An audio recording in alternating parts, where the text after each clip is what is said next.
Baguio. Ngayon, nandito na kami sa Tarlac. 3 hours pa bago makarating ng Baguio. Medyo maulan, pero masarap ang klima dahil medyo malamig. Ito ang maganda pagpunta dito, hindi mainit talaga.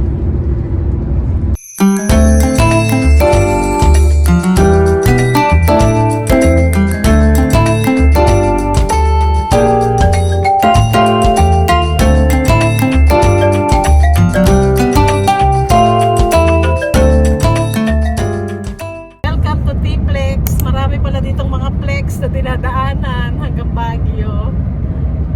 Ang mahal pa ng mga toll gate, 45 pesos.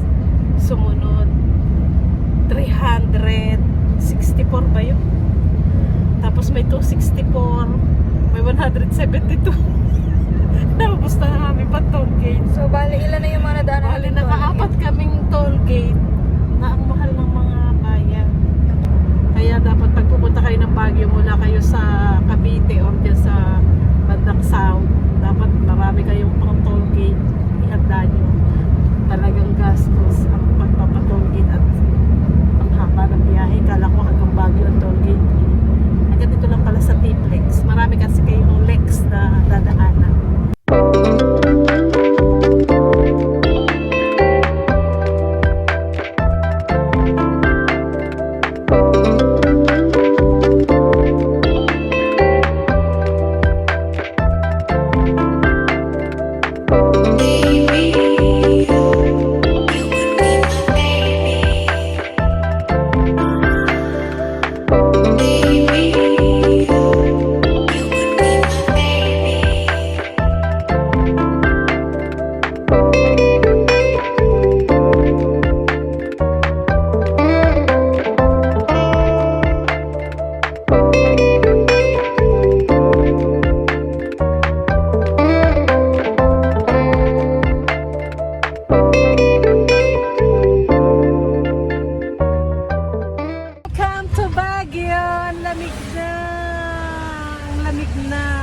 Ng simoy, nawala na ang init sa Cavite, malamig na ang simoy, ang sarap.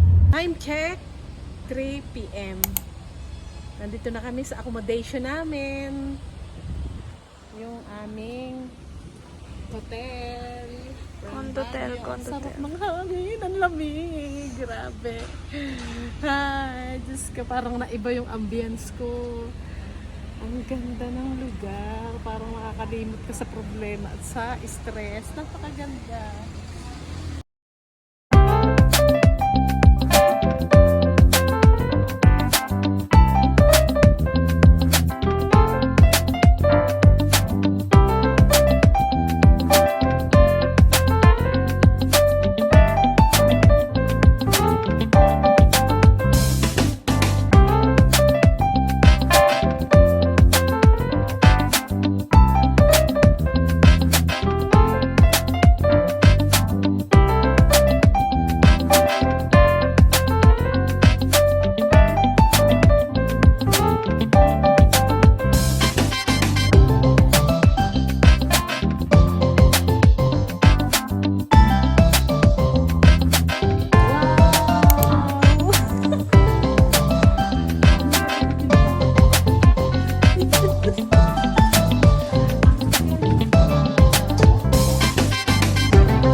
video sa anong pangalan?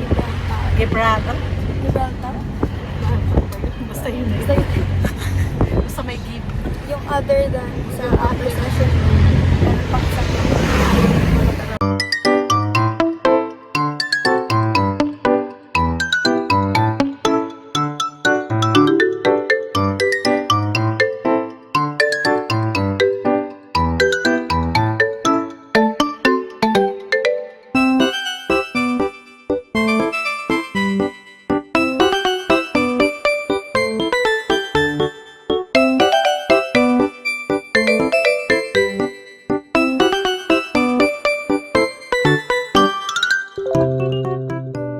Tapos na kami kumain sa Grumpy Joe. Ang sarap.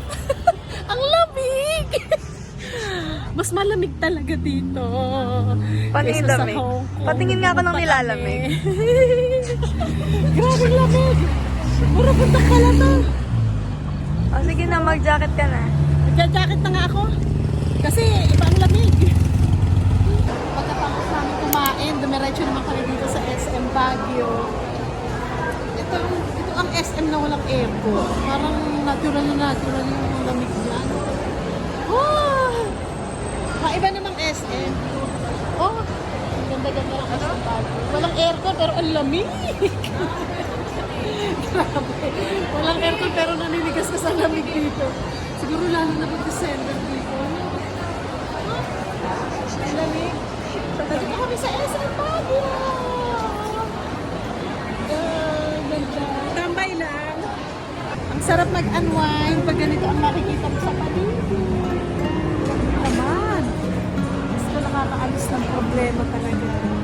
Iwanan muna natin ang problema, ang stress.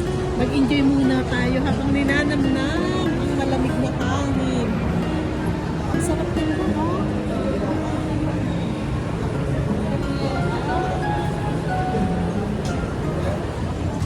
Ngayon, pupunta kami ng night market kaso wala pa. Alas 9 pa lang. Ayan, no? Ngayon, maglalakad muna kami dito papuntang Barnham Park. Titignan namin ang sitwasyon sa gabi ng Barnham Park kung anong tsura.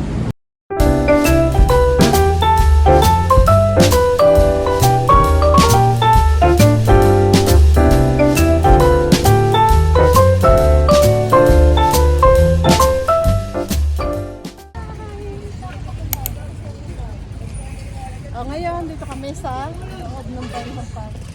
Mag-swimming kaya ako dyan. Ago, talon ka na. Tatalo na lang kaya ako dyan.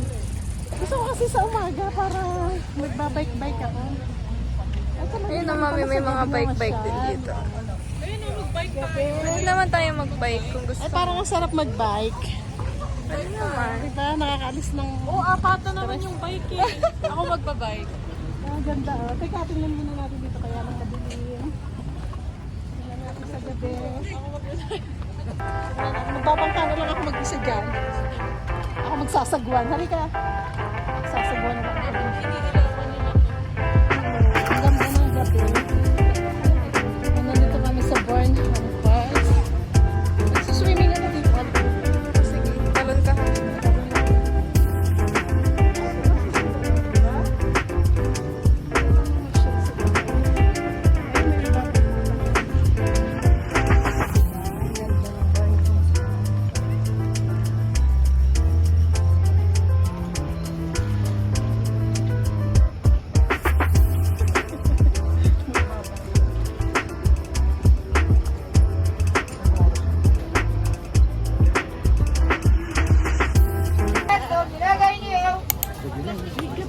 Alam mo, tapos ito, ewan ko. Hindi pwede ka naman kumain. Dito kami sa night market. So, walang kain na daming tao. Hindi nga namin alam kung anong mga bibili namin. Anong binibili mo, sir? Boss, ano yan, boss? Mais yan, boss? Mais yan? Gusto niya pagkain pusit, mais. Yan yung mga hindi ko naman gusto. Baliktad talaga kami. Kasi gusto niya yung mga pusit, mga inihaw na mais. Ayoko naman ng mga... Ano bang gusto mo? Gusto ko yung mga tralalelo. Ano mo ba yun?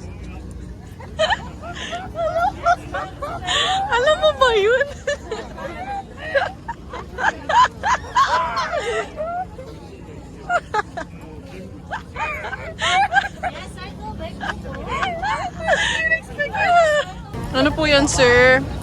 Ihaw na pusit sa halaga 60 pesos na 4 na peraso. Bakit mo pinagtatawa? Kasi ang mahal. Mahal pala yan.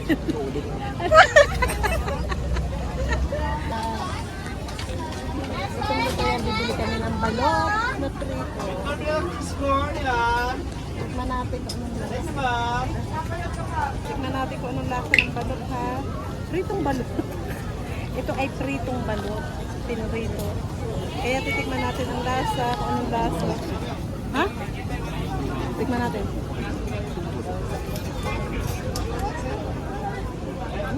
Honest review. Dapat asin. Matabang. Tikman ko kung anong lasa. Makang balot. Ano ba naman mag-review to? Tikman natin yung sabaw. Lasang sabaw. Hindi na naman kami, ma'am. Hindi, masarap naman. Kaya na kayo nung sisi. Pila ka na. Ito na Si lang. Daddy, anong review ni Daddy? Ano sa tingin mo, Daddy? Wala rin pagkakain na. Dinarito lang na konti. 5 stars daw. Ha? Ang penoy. Ano yung balot?